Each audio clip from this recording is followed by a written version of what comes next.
पहले नरेंद्र मोदी जी छाती फैला के आते थे, अब नरेंद्र मोदी जी ऐसे आते हैं। भगवान से मैं डायरेक्ट बात करता हूं, आप ये बात बाहर मत गलती से बोल देना। भगवान ने नरेंद्र मोदी को डायरेक्ट मैसेज दे दिया, हमने नरेंद्र मोदी को साइकोलॉजिकली उड़ा दिया है। अब नरेंद्र मोदी हिंदुस्तान की जनता से डरते हैं। थोड़ा सा समय बचा है, नरेंद्र मोदी, बीजेपी, इनको हम सरकार से हटा देंगे। ऐसी सुंदर जगह है कि मैं अगली मीटिंग में जाना नहीं चाह रहा हूं।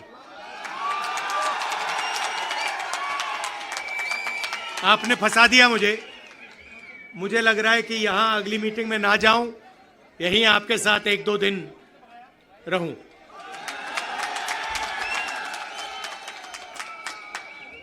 आप सबका यहां दिल से स्वागत करता हूं। आपसे मैं 2-3 चीजें कहना चाहता हूं। सबसे पहले आपने देखा होगा कि पूरे देश में बीजेपी के लोग, आरएसएस के लोग नफरत फैला रहे हैं, हिंसा फैला रहे हैं, डर फैला रहे हैं। तो लड़ाई 2 विचारधाराओं के बीच में है।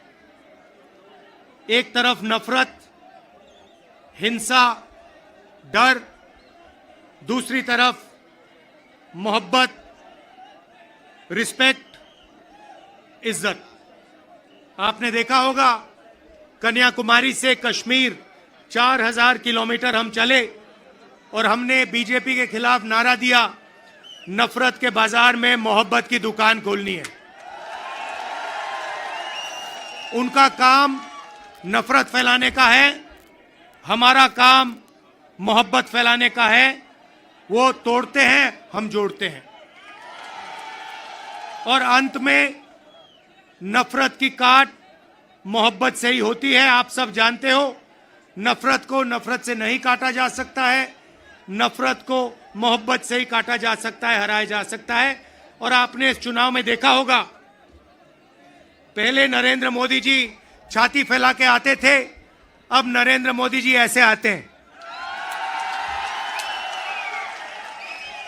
पहले बड़े बड़े भाषण करते थे, इस बार पार्लियामेंट में घुसने से पहले उन्होंने अपने सिर पर कॉन्स्टिट्यूशन को रखा, फिर गए अंदर।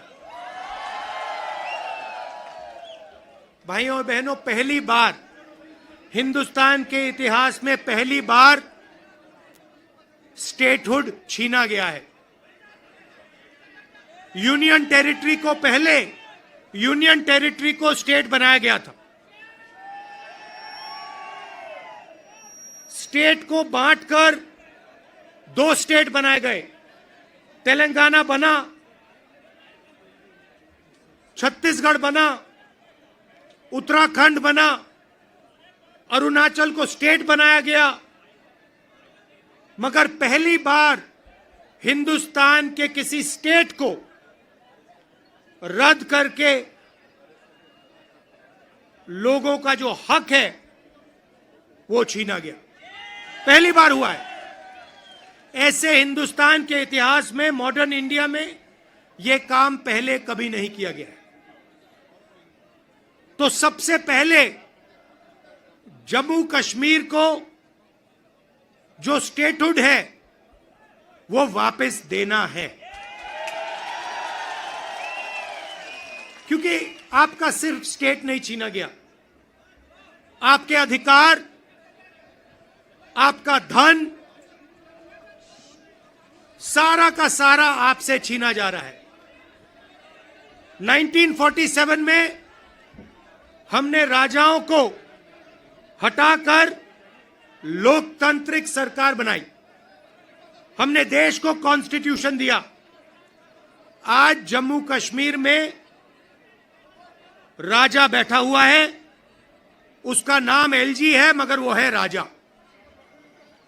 और जो आपका धन है आपसे छीना जा रहा है, बाहर के लोगों को दिया जा रहा है।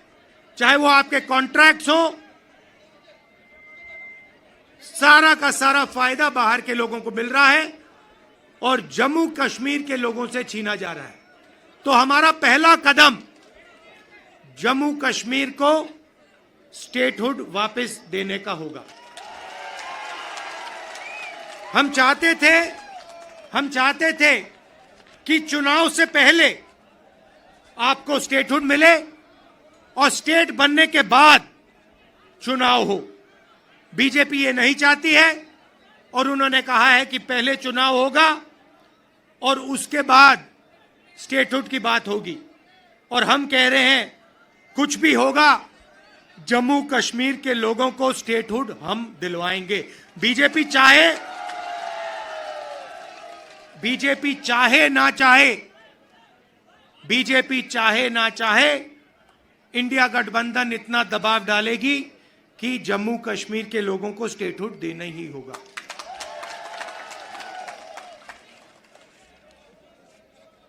यहां पे हम सब जानते हैं कि बिजली के प्रोजेक्ट्स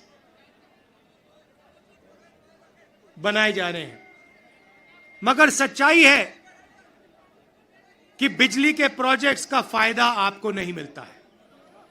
कहा गया है कि प्रोजेक्ट के 5 किलोमीटर रेडियस में आप लोगों को बिजली मिलेगी, फ्री में बिजली मिलेगी, मगर वो नहीं हो रहा है। और बिजली के प्रोजेक्ट्स का फायदा आप लोगों को मिलना चाहिए। स्टेटहुड मिलेगा, चुनाव में हम जीतेंगे तो ये काम हम आपके लिए करके देंगे।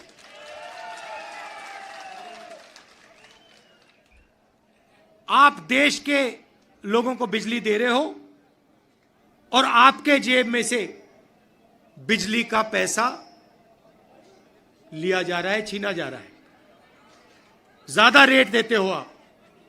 ये अन्याय है, इसको हम ठीक करेंगे।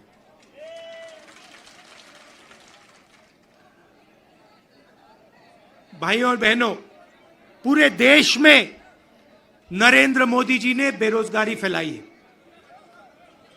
पता नहीं आपने अदानी जी का नाम सुना है? सुना है? हां, मोदी जी के मित्र हैं। पार्लियामेंट में मुझे कहा, आप देखिए, पार्लियामेंट में मुझे कहा कि पार्लियामेंट में मैं अदानी और अंबानी का नाम नहीं ले सकता। तो मैंने कहा ठीक है, नाम नहीं ले सकता तो कुछ तो कहना पड़ेगा। तो A1 A2 नाम दिया मैंने उनको।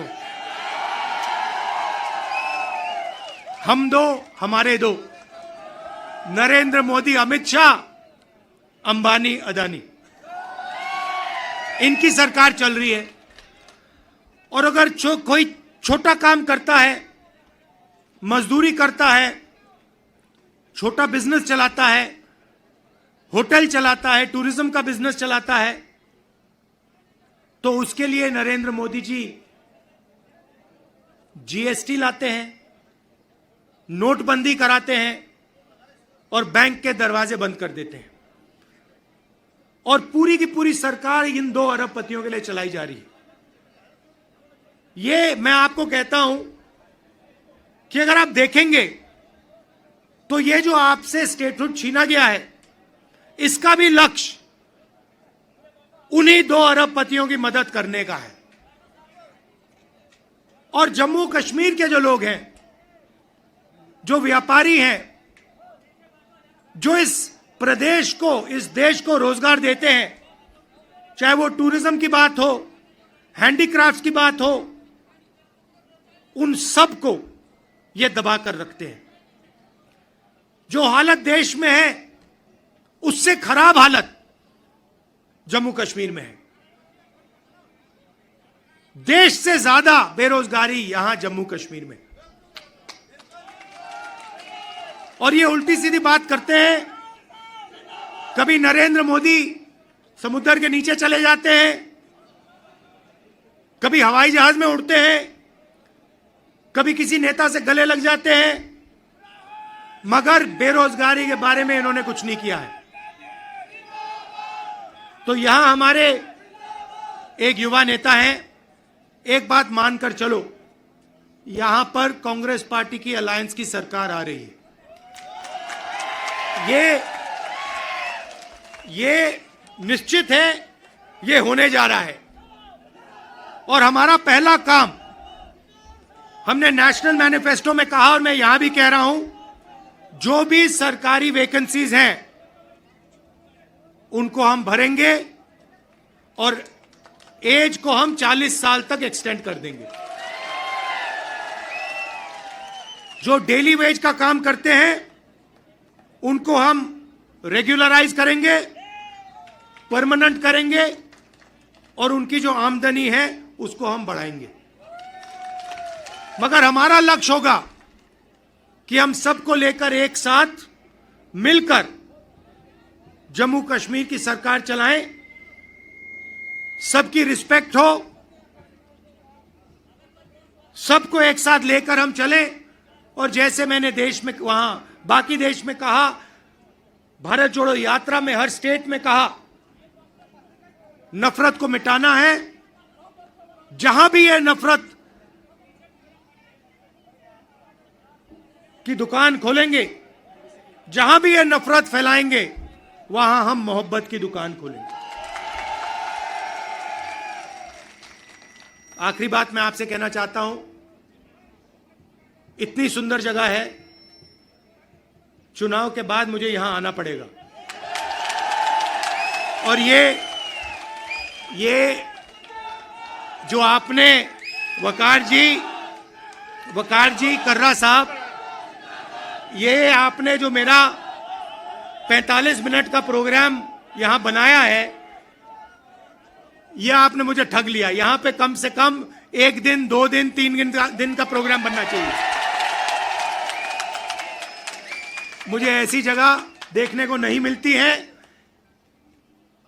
ऐसे प्यारे लोग कम से कम यहां मुझे 2-3 दिन के लिए लाइए और यहां घुमाइए।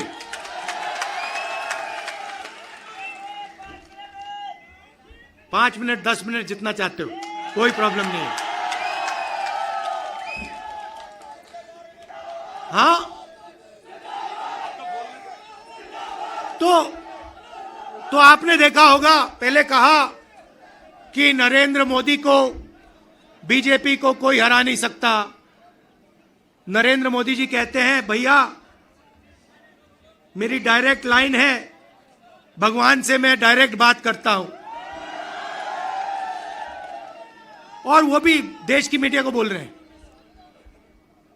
अगर कांग्रेस पार्टी का कोई आए मेरे पास, जैसे कर्रा साहब आए या वकार आए और कहें कि भैया मैं डायरेक्टली भगवान से बात करता हूं, मैं उन्हें कहूंगा, भैया ऐसे करो, आप ये बात बाहर मत गलती से बोल देना, नुकसान हो जाएगा, लोग पता नहीं क्या कहेंगे। मगर नहीं, देश का प्रधानमंत्री जा सकता है, कह सकता है, भैया मैं नॉन बायोलॉजिकल हूं, बाकी हिंदुस्तान बायोलॉजिकल है, बाकी हिंदुस्तान बायोलॉजिकली पैदा हुए, मैं नॉन बायोलॉजिकल हूं, मैं डायरेक्ट भगवान से बात करता हूं। और इस चुनाव में भगवान ने नरेंद्र मोदी को डायरेक्ट मैसेज दे दिया कि भैया आपको लगता है कि आप भगवान से बात करते हो, मगर भगवान आम जनता से बात करता है और भगवान आम जनता की राय को सुनकर काम करता है। तो हमने नरेंद्र मोदी को साइकोलॉजिकली उड़ा दिया है। मैं आपको बता रहा हूं, मैं पार्लियामेंट में बैठता हूं, उनके सामने पार्लियामेंट में बैठता हूं, पूरी कॉन्फिडेंस गायब हो गई उनकी। इंडिया गठबंधन खड़ा हो गया, एक साथ मिलकर हम लड़े, पूरी की पूरी कॉन्फिडेंस हिंदुस्तान के प्रधानमंत्री की गायब हो गई है। आप मुझे बताओ, आप देखो, उन्होंने पहले कहा कि जाति जनगणना नहीं होगा, हमने कहा जाति जनगणना होगा। अब आरएसएस के लोग कह रहे हैं भैया जाति जनगणना सही बात है। फिर वो उन्होंने कहा कि हम लैटरल एंट्री से बाहर के लोगों को सरकार में लाना चाहते हैं। हमने कहा ऐसे नहीं होगा। पार्लियामेंट में बात उठाई, थोड़ा सा दबाव डाला, बीजेपी के लोग कहते हैं नहीं भैया लैटरल एंट्री नहीं होगी। तो अब एक बात समझ लो, अब नरेंद्र मोदी हिंदुस्तान की जनता से डरते हैं और अब बस थोड़ा सा समय बचा है। नरेंद्र मोदी, बीजेपी, इनको हम सरकार से हटा देंगे।